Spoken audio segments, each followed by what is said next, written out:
안녕하세요. 오늘은 갤럭시 핸드폰에 새로 추가되어 요즘 막 뜨고 있는 핫한 기능들을 알아볼 텐데요. 예전부터 추가되어 있던 기능들도 있지만 잊어버리기에는 아까운 정말 유용한 기능들을 포함해서 여러분들께 소개해 드리도록 하겠습니다.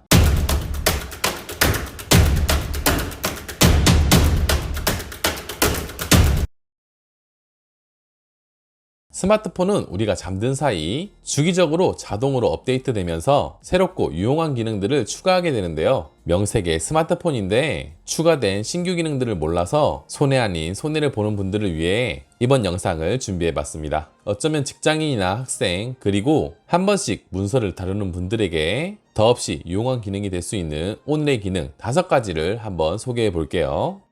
첫 번째, 사진의 그림자 없애기. 우리가 핸드폰으로 사진을 찍을 때 용지에 출력된 서류나 공과금 명세서 혹은 명함을 바닥에 깔고 위에서 사진을 찍다 보면 이렇게 나의 팔이나 머리가 액정을 보다 보니 어둡게 그림자가 져서 찍히는 상황이 있습니다. 이럴 경우 사진이 굉장히 어색해지는데요. 이런 불편을 해소하기 위해서 그림자를 자동으로 없애주는 기능이 있습니다. 먼저 그림자를 신경 쓰지 말고 사진 촬영을 하신 뒤에 앨범인 갤러리에 들어가면 방금 전에 찍은 사진이 보이시죠? 이 사진을 선택해 주시고요. 아래쪽에 나오는 연필 모양을 클릭해 줍니다. 그 다음 우측 하단에 점 3개 표시의 아이콘이 있는데요. 이 점 3개 표시의 메뉴를 선택해 주시면 다음 메뉴에서 AI 지우개가 나타납니다. 이 AI 지우개 선택해 줍니다. 그럼 그림자 지우개라는 단추가 보이실 텐데요. 이 단추를 클릭해 줄게요. 그럼 잠시 동안 대기를 하시면 그림자를 제거했다는 메시지가 나옵니다. 결과물을 확인했으면 하단에 완료 버튼을 눌러주시고 다음 오른쪽 위에 저장 버튼을 눌러줍니다.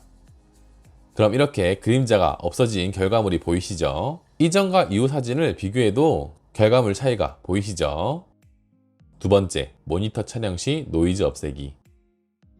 컴퓨터에서 검색한 내용이나 전달하고자 하는 화면을 직접 모니터 그대로 찍어서 보내는 경우 있죠. 막상 컴퓨터 화면을 찍을 때는 문제가 없어 보였지만 이렇게 확대를 하거나 이동을 시키면 이런 식으로 지지직거리는 화면을 보실 수가 있습니다. 이걸 전문 용어로 노이즈라고 하는데요. 이런 경우 모니터 화면을 사진으로 찍고 앨범인 갤러리에 들어가서 오른쪽 하단에 점 3개 버튼을 눌러주시면 사진 리마스터라는 메뉴가 보일 겁니다.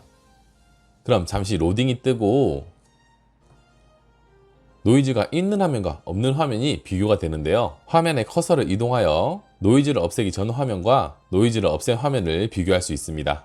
마음에 드신다면 하단에 저장 버튼을 눌러주시면 노이즈를 제거한 채로 사진이 저장됩니다. 이렇게 두 사진의 차이가 확연하게 보이죠. 세 번째, 서류 촬영 시 실제 문서처럼 저장하기. 문서 사진을 찍으려고 하시면 오른쪽 하단에 영어 T 모양의 스캔 버튼이 있습니다. 서류나 문서를 바닥에 두고 핸드폰으로 위에서 촬영을 하려고 하면 문서를 자동으로 인식해서 노란색 테두리가 생기고 우측 하단에 영어 알파벳 T 모양의 스캔 버튼이 있습니다. 혹시 스캔 버튼이 없으시면 사진 촬영 화면에서 좌측 상단에 톱니바퀴 모양을 선택해 주면 장면별 체력 촬영이라는 메뉴가 보일 겁니다. 이 메뉴를 선택해 주시면 문서 및 텍스트 스캔이라는 메뉴가 보일 건데요. 이것을 이용 중으로 표시를 해주시고 뒤로 가셔서 장면별 체력 촬영 메뉴도 꼭 이용 중으로 표시해 두셔야 합니다. 그럼 문서를 촬영할 때 오른쪽 하단에 영어 알파벳 T 모양의 스캔 버튼이 있는데요. 문서 가장자리에 노란색 테두리가 생기면 사진 촬영 버튼을 누르지 말고 이 T 알파벳 모양의 아이콘을 눌러줍니다. 그 다음 화면에서는 이 테두리를 조절할 수가 있는데요. 실제 문서처럼 보일 수 있도록 네모칸을 지정해 줍니다. 다 끝났다면 오른쪽 하단에 저장 버튼을 눌러주시면 앨범 갤러리에 들어가셨을 때 방금 촬영한 사진이 테두리로 범위를 지정한 곳까지 문서처럼 사진 파일로 저장이 됩니다. 네 번째, 출력된 글씨를 스마트폰으로 복사하기.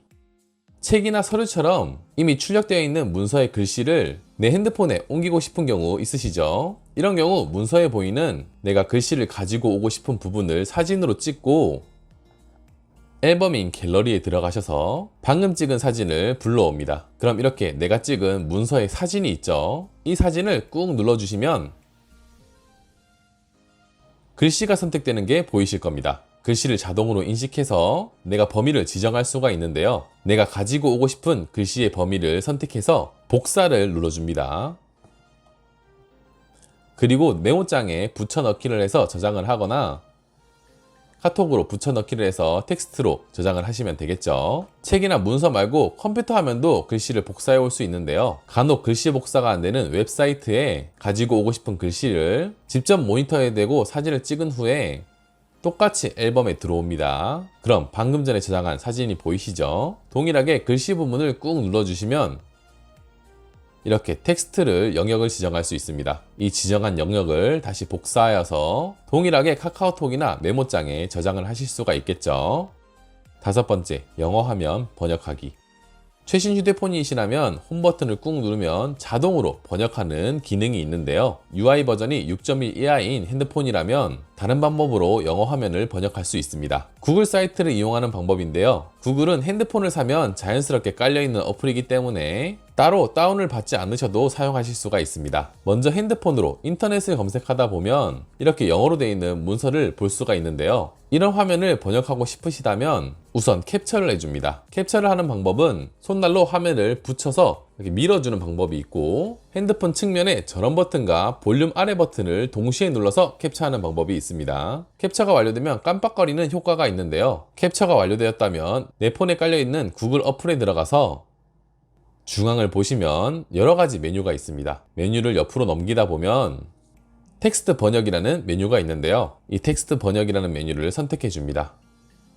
그럼 이렇게 카메라가 켜지게 되는데 좌측 하단에 보시면 사진들을 불러올 수 있는 메뉴가 있습니다. 좌측 하단에 네모 버튼 눌러주시고 방금 전에 캡처했던 사진을 불러오면 자동으로 언어를 인식해서 한국어로 번역을 해주는데요. 상단에 한국어를 바꿔주시면 전 세계 여러가지 언어로 번역도 가능합니다. 번외로 여행을 가서 메뉴판을 보거나 표지판이나 혹은 전광판을 보실 때는 따로 캡처가 안 될 텐데요. 이런 경우에는 동일하게 구글 어플에 들어가서 텍스트 번역 눌러줍니다. 그럼 아까처럼 동일하게 카메라로 촬영하는 화면이 나오죠. 이 화면 그대로 카메라를 메뉴판에 갖다 대면 실시간으로 외국어를 자동으로 감지해서 원하시는 언어로 바꿔줍니다. 오늘은 스마트폰을 활용해서 유용하게 써먹을 수 있는 기능 5가지를 알려드렸습니다. 워낙 정보가 빨리 돌기 때문에 오늘 소개해드린 내용 이미 알고 계신 분들도 있을 텐데요. 모르셨던 분들은 필요한 기능 꼭 확인해서 설정해 두시고 유용한 기능들은 꼭 챙겨서 사용하시기 바랍니다. 오늘도 유익하셨나요? 다음 시간에도 쉽고 간편하지만 혼자 하기는 어려서 놓치고 있는 꿀팁들을 순서대로 세심하게 알려드리는 아들아 이거 어떻게 해 채널이 되겠습니다. 구독과 좋아요는 돈이 드는 게 아니니까요. 도움이 되셨다면 화면에 보이는 것과 같이 구독과 좋아요를 클릭하셔서 더욱더 편리한 기능들을 스마트하게 누려보세요. 구독과 좋아요는 더욱 양질의 컨텐츠를 제작하는 데 도움이 됩니다.